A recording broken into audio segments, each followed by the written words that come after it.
When I think of people actively engaged, I think of people like Greta and George. They understand the climate crisis to be the crucial problem of our era, and they do whatever they can, however they can, to respond. And they found those ways to communicate clearly about what is needed: protect, restore, fund. We need people who are actively engaged to heal the planet and our relationship with it. People who are tending to the golden threads of our interdependent web. People like spiders sending out silken strands to repair torn threads. Spiders, after all, are unsung creatures, much maligned as terrible and scary, a cause of fear and phobias.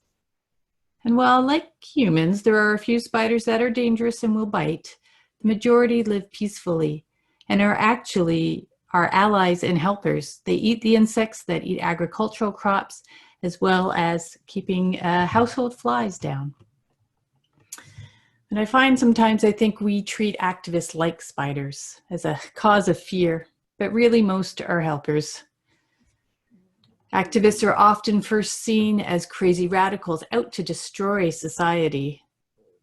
Then they're grudgingly listened to and told that what they want is impossible, too difficult, will cause harm. And sometimes, many years later, the change happens and the activist becomes a beloved prophet. Our own 19th century Reverend Theodore Parker went from radical to beloved, but not in his lifetime. Theodore Parker was the first to write about the moral arc of the universe that is long but tends towards justice. And he wrote those words back in 1853, but you probably know them because Martin Luther King Jr. paraphrased them and made them famous. And Parker is now considered one of our beloved ancestors who helped shape North American Unitarian Universalism. But as a Unitarian minister in Massachusetts in the mid-1800s, he was denounced as an infidel, a heretic, by many of his colleagues. And Parker was a radical, both in his theology, where he rejected most of biblical and traditional Protestantism and rejected our religious rights. And instead, he chose to focus on God's love. And he called God both Father and Mother. And this is in the 1830s and 1840s. And Parker was also radical in his actions. He was an early endorser of women's suffrage. He fought for the rights of the impoverished, and he was a staunch abolitionist, helping fugitive Black people escape slavery. And so today, Theodore Parker, who placed active engagement at the center of our faith, is beloved by Unitarian Universalists, and his way of doing church has become the UU way. But during his ministry years in Boston, Parker was that crazy preacher on the margins who was accused of not being Christian enough, and he was shunned by most Unitarians. And I find this helpful to remember whenever I begin to resist someone's call to change. New ways of being always sound weird, dangerous, or just plain wrong. And I try to remember that while it's easy to resist change, it's better to be open to the possibility. And I have to learn this over and over again, to listen to those on the margins, listen to the activists, and know that the impossible just takes a little longer to arrive. Activists are necessary to the web of life, tending to the tattered threads damaged by injustice. They are actively engaged in repairing the web of life. And so one of our Canadian UU aspirations, as we said, is to be actively engaged. We strive to work joyfully for a just and compassionate society, experimenting with new forms of community. And this aspiration echoes our second principle to promote justice, equity, and compassion in human relations. And again, it's a guidepost. It's a guidepost to how we live our principles. And we can make real these principles by being actively engaged and working joyfully. This is our work of building healthier relationships among all beings. And of the 5 aspirations of Canadian Unitarian Universalism, I would say this aspiration personally is the biggest stretch for me. Being on the introvert side of things, raised to be quiet and polite, I much prefer to be an observer rather than an active participant. I know that achieving social change and improving public policy is actually a lot of talking and meetings and events and mulling over details and talking and accepting compromises and more planning and meetings and details and compromises and repeat over and over again. Not to mention the failed initiatives and the defeated motions and all the disappointment over and over again. And this just sounds so painful for me. And yet I know that is exactly how slavery was abolished.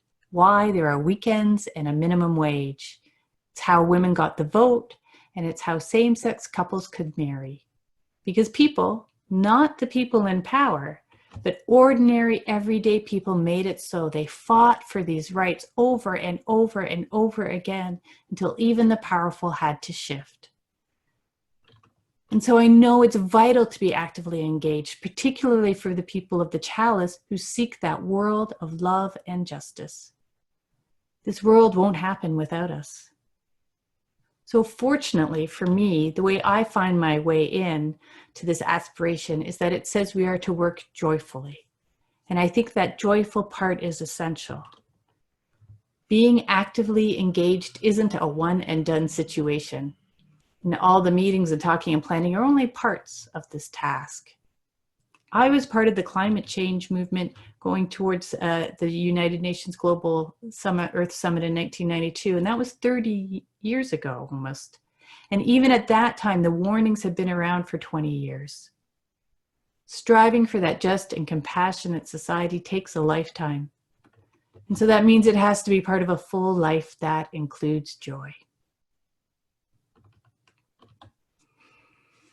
As a young woman, Russian anarchist and feminist Emma Goldman insisted that her revolution did not demand the denial of life.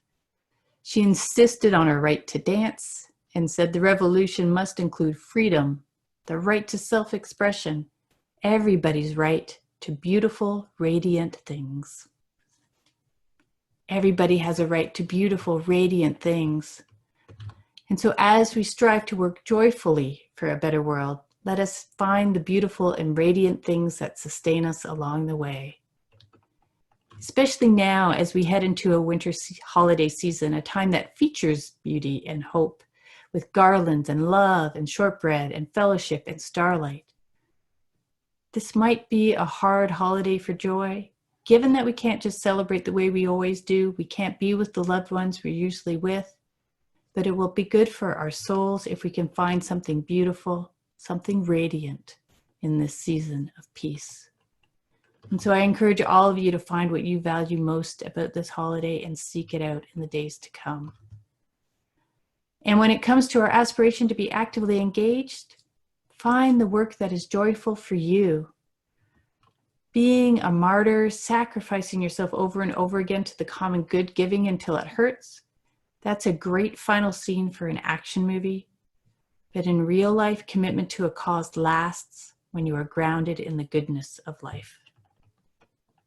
Find a cause that is dear to your heart and you like the people you are working with. Find a cause that matters and offer the skills you love to use. So if you love details and planning and meetings, go forth with all your heart. And for myself, I know I can use my voice, my skills in research and writing to lift up new ways of being. I can find the words and I love doing so. And as a collective, we became a designated green sanctuary last year because of our love for the earth. Some of us explored earth-based spirituality. Others organized petitions to ban single-use plastic water bottles at the municipal level. There's room for all of our talents and gifts. And we support the Unitarian Universalist office at the United Nations in New York. Now, our UU at UN office is tiny, and there's only 24 congregations across North America who work to become 6 principal congregations. But their work is important. It matters. UU at UN is consistently a leader in listening to women, to the impoverished, to Indigenous voices, and they have worked for years to amplify the climate crisis and call for climate justice on the international stage, as well as looking back to congregations and helping UUs find local ways to act. Their work matters. Every voice matters. Every action matters. Your voice matters.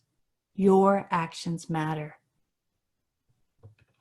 May each of us find a way to be actively engaged in creating a just and compassionate society.